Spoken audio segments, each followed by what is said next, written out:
സിദ്ധാർത്ഥന്റെ മരണത്തിലെ അന്വേഷണം CBIക്ക് കൈമാറുന്നതിൽ സർക്കാരിന് ഗുരുതര വീഴ്ച. വിശദാംശങ്ങൾ അടങ്ങിയ പെർഫോമ റിപ്പോർട്ട് കൈമാറിയില്ല. ഇനി മുഖ്യമന്ത്രിയെ കാണില്ലെന്ന് സിദ്ധാർത്ഥന്റെ അച്ഛൻ. നീതി ഉറപ്പാക്കുമെന്ന് ഗവർണർ.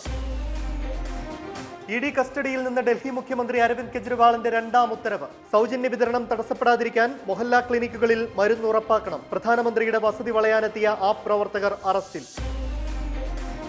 കേന്ദ്ര സർക്കാരിനെതിരെ തമിഴ്നാടും സുപ്രീം കോടതിയിലേക്ക്. നീക്കം പ്രളയ ദുരിതാശ്വാസം ആവശ്യപ്പെട്ട്. ഫണ്ടിനെ ഭിക്ഷയെന്ന് അപമാനിച്ച് നിർമ്മലാ സീതാരാമനുള്ള മറുപടിയെന്ന് MK സ്റ്റാലിൻ. പത്തനംതിട്ട CPM യോഗത്തിലെ കയ്യാങ്കളി നിഷേധിച്ച് നേതൃത്വം. മാധ്യമ സൃഷ്ടിയെന്നും നിയമ നടപടിയുമെന്നും ജില്ലാ സെക്രട്ടറി KP ഉദയഭാനു. അടിപിടിയില്ലെന്നും കമ്മിറ്റിയിൽ ഉച്ചത്തിൽ സംസാരമുണ്ടാകില്ലേ എന്നും VN വാസവൻ. പ്രതിപക്ഷ നേതാവ് VD സതീശന് 150 കോടി രൂപ ലഭിച്ചെന്ന പരാതിയിൽ തെളിവെവിടെയെന്ന് വിജിലൻസ് കോടതി. വെറുതെ ആരോപണം ഉന്നയിച്ചിട്ട് കാര്യമില്ല. പരാതിയുടെ നിജസ്ഥിതി അറിയിക്കാൻ വിജിലൻസിന് നിർദ്ദേശം.